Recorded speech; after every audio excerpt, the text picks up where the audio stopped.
Si votre enfant ronfle, pas d'inquiétude, vous pouvez dormir tranquille.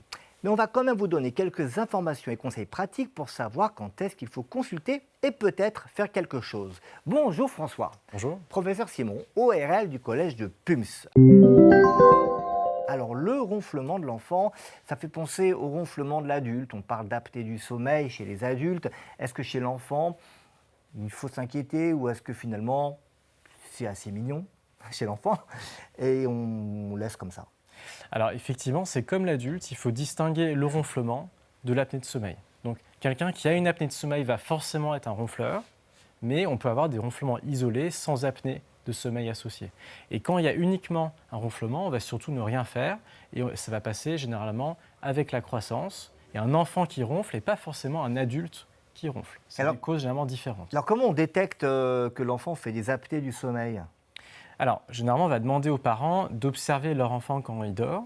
Et la première chose qu'on peut constater, c'est des pauses respiratoires. On entend le ronflement, puis il y a un arrêt, on n'entend plus rien pendant plusieurs secondes, parfois 10 secondes, 15 secondes. Puis une reprise de la respiration, généralement avec une inspiration qui va être profonde et un petit peu lente. Donc ça, c'est une pause respiratoire. Et après, il y a des choses indirectes, donc des choses qui vont être causées par l'apnée de sommeil, comme une transpiration importante la nuit. Des sueurs, comme une agitation nocturne importante. Et vu que la conséquence de l'apnée, c'est que l'enfant dort moins bien, on va avoir un enfant qui va être dur à réveiller le matin, qui va s'endormir facilement la journée.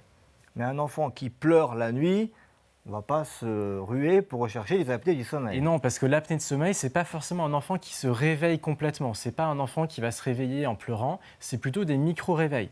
Donc l'exemple, par exemple, c'est si je viens de voir Boris pendant que tu dors et je te tapote sur l'épaule. Tu ne vas pas te réveiller complètement, mais ça va perturber ton sommeil et tu vas avoir un sommeil qui est moins réparateur. Donc l'apnée de sommeil, c'est plutôt quelque chose comme ça. Alors on a compris que dans certains cas, ces ronflements témoignent d'apnée. On va voir les symptômes dont nous avons parlé.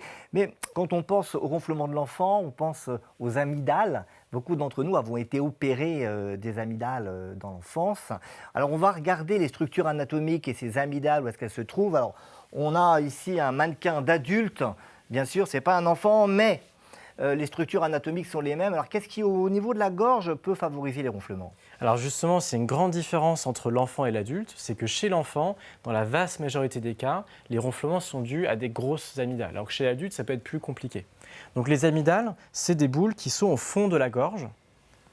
On ne voit pas les amygdales elles-mêmes, hein, mais le fond de la gorge, on l'imagine. Voilà, exactement. Et chez l'enfant, si l'enfant ouvre grand la bouche et qu'on met la baisse-langue, c'est typiquement, on va voir les amygdales au fond de la gorge. On parle aussi des végétations. Exactement. La végétation, c'est une autre structure qu'on ne va pas voir en regardant par la bouche, qui sont au fond du nez. Donc qui sont également au fond ici, mais qui vont être un peu plus hautes au fond du nez.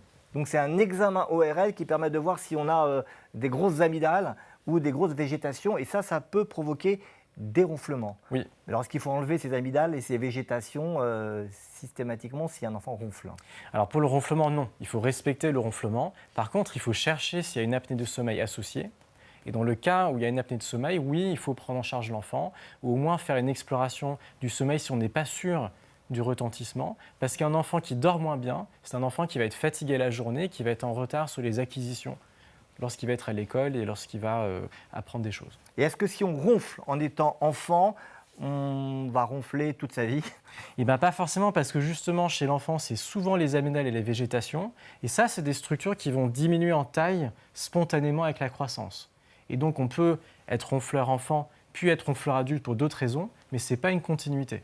Merci beaucoup François. On sait maintenant comment réagir face à un enfant qui ronfle. Laissons-le tranquille, puis c'est mignon, un enfant qui ronfle. Merci à vous de nous avoir suivis. Il faut vous rappeler encore une chose. Il y a une autre chose qui est mignonne et très importante. Pums. C'est le pari de vivre mieux et plus longtemps en bonne santé. Voilà, abonnez-vous à Pums.